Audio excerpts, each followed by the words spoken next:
So we're in Cedra today doing our shopping, etc., etc. We'll probably talk about that. And here is a little house with a bus, and it's a soda, little restaurant. So in we go. It's very fun.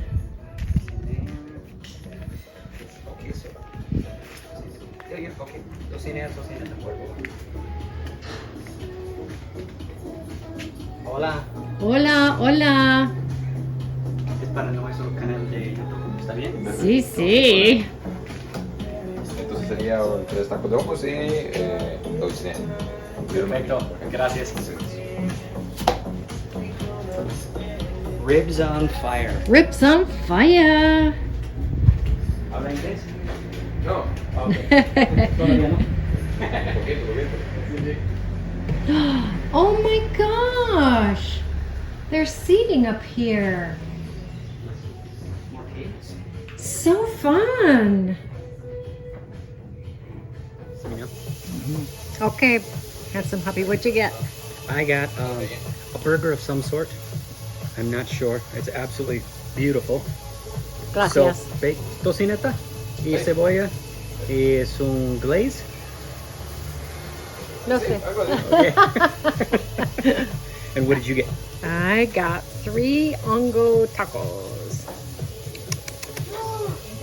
Buen provecho. And And buen provecho. buen provecho. And margarita juice. That's right.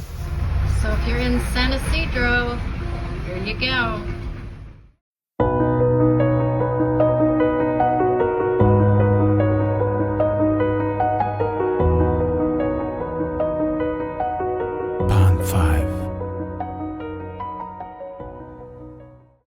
Couple of things. Okay, so a couple of things that I use to keep the blades clean is, and there are different methods for doing the cleaning here.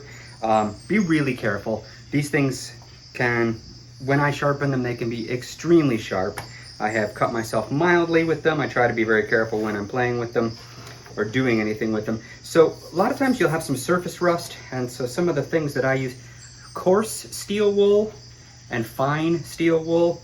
If there's a whole bunch of dirt or other gunk, you can just use a little putty knife. Scrape anything off. Sometimes there'll be chunks of dirt on there. It's a safe way to do it. And then, you know, shining it up. This,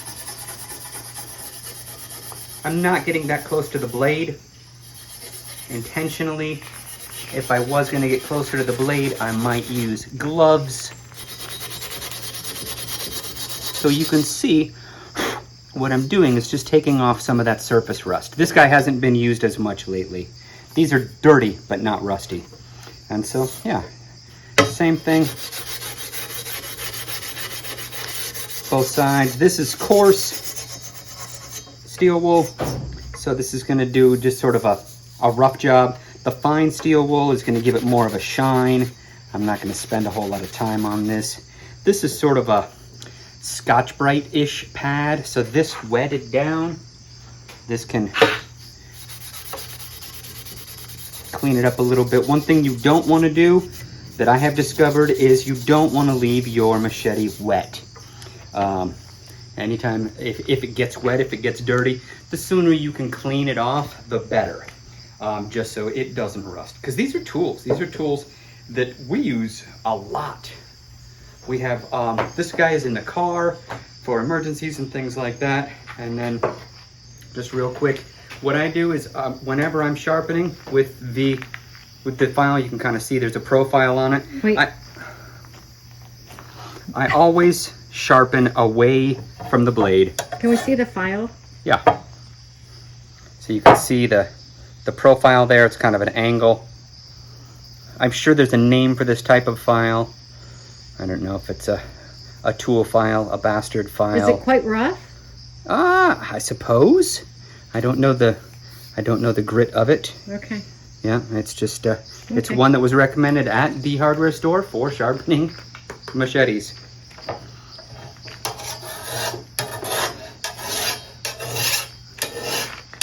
So somebody out there is probably gonna have a better method than this, and that's fine. Whatever works to do safely. And so what I'm doing is I'm sharpening this edge. It's actually gonna give it a little bit of a lip there, so you can kind of feel that if it's working well. And then the same thing on the other side. This is a little trickier because I'm right-handed. But you always want to sharpen this so that there's virtually no chance to get cut. Because it can happen. And that can really slow you down. So I am not trying to get this like a wood chisel. I'm not trying to get this like a butcher knife. I'm trying to get this so that I can cut some tree branches or cut some vines or make a little path in the jungle. And that's the purpose of that. So important thing is knowing what size you want of machete. If you don't know how to sharpen it, there's tons of people around here who do. So you give it to anybody and they'll bring it back the next day sharpened up. Like, oh yeah, no problem. And the guys who do yard work, they're sharpening theirs multiple times every single day. It's one of their most important tools, that and the weed whacker. So all right, there you go. Thanks guys. Great, thanks for bringing us along. Woohoo! All right, I have my jug of fresh water. I use a black tea. I use 30 tea bags for a jug this size. You can use an herbal tea. You can use a green tea. I have done all of the above. And we like the caffeine of the black, the kick of that, and also the strength of it.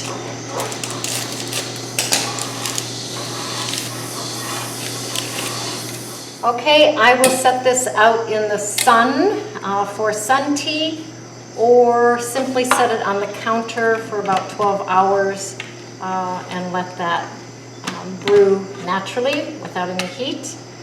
And we will come back and visit it after it has brewed. This is a mixed media delight here, all these tea bags that can be used for mixed media. All right, guys are working on the pool, of course. I'm going to, so here's our sun tea. I'm gonna, with very clean arms and hands, I'm gonna dig out the tea bags. I put these in the compost unless I'm using them in art,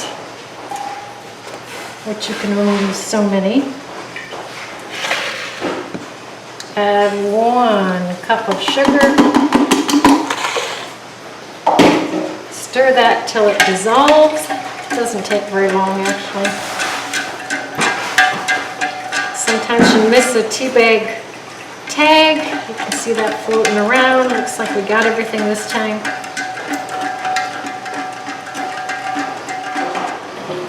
This is our hotel, SCOBY Hotel, and starter tea.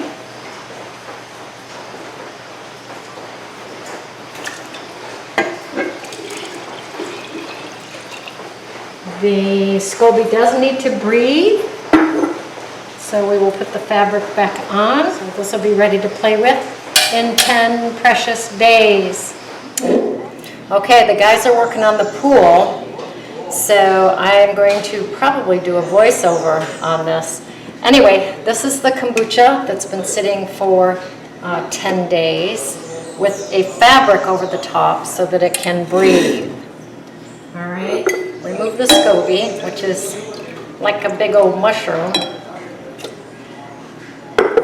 Pour some of the starter tea in here for my next batch.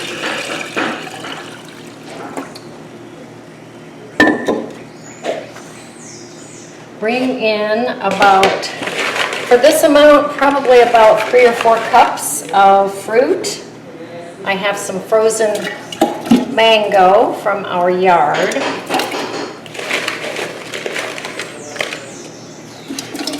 The guys are being so quiet.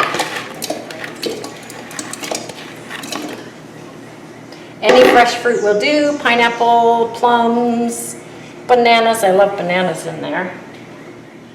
So the fabric will go on the hotel for the next batch, which we'll play with.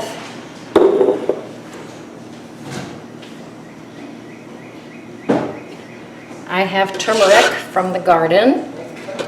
It's frozen as well.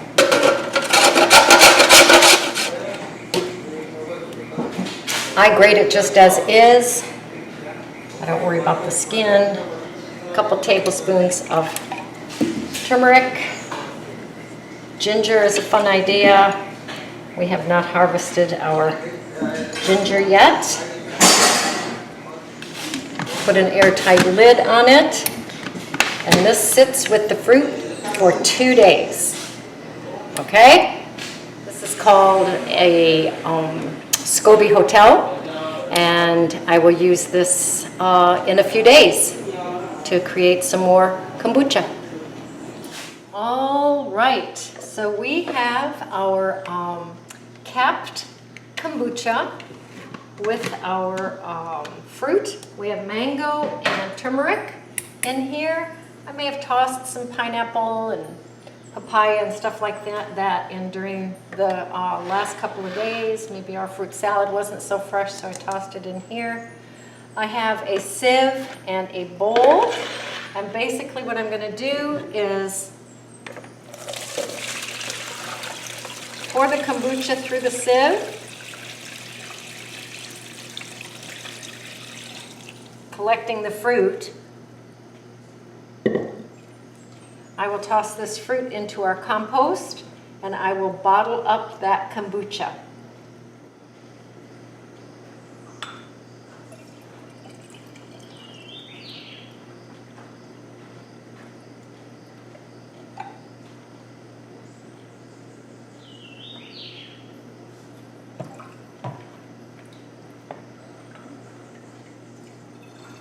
Okay, we have 2, 4, 6, 8, 10, 11 bottles of beautiful mango, etc., and turmeric kombucha. Now I'm going to wash the jug, and we're going to start all over again. This is Joanna. Hola. Hola, hola. This is Daryl. Hola. Hola, hola. And Jack. that's Jack.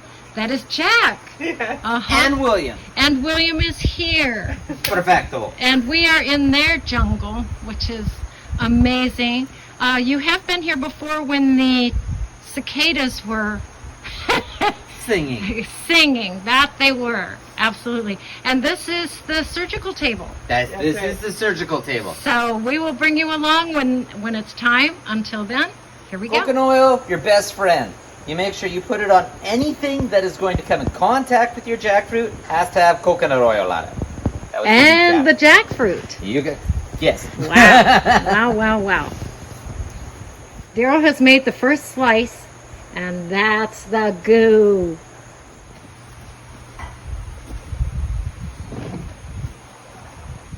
Glad my knife is long. Yeah. It has a core in the middle, which I we can will be feel it. cutting it out. I can feel the core. And the thing is, this is the more younger one, so it's harder to cut. The more ripe they are, the more expensive they are, but the more flavorful, the more. You can actually see the latex all over her knife and how goomy it gets. Okay, so now I have coconut oil knife, coconut oil hands, coconut oil jackfruit, and I've removed the core, tossed that out into the jungle as per my instructor has told me. And now I'm chunking it into smaller pieces, more workable pieces. Only thing, safety thing for all you kids out there, once you have coconut oil on your hands, be very careful with the knife because they're slippery. All right, thank you. All right, so I am taking the white skin off the seeds, and Daryl and Joanna are going to keep some seeds. I'm going to take the others, cook them, and then make some hummus with them. So I'll let you know how that goes. This is the beautiful meat. Oh, look at that. I'm going to take that home and do something delicious with that, or just eat it. So this has been fun. Thanks, guys. No problem. No problem. Okay, so here's all the shells from the jackfruit beans, and here's all the cooked jackfruit seeds. So that was my evening. Woohoo! Party time. Okay, here's the hummus. It is garbanzo beans and the breadfruit. No, jackfruit seeds. And it is beyond delicious.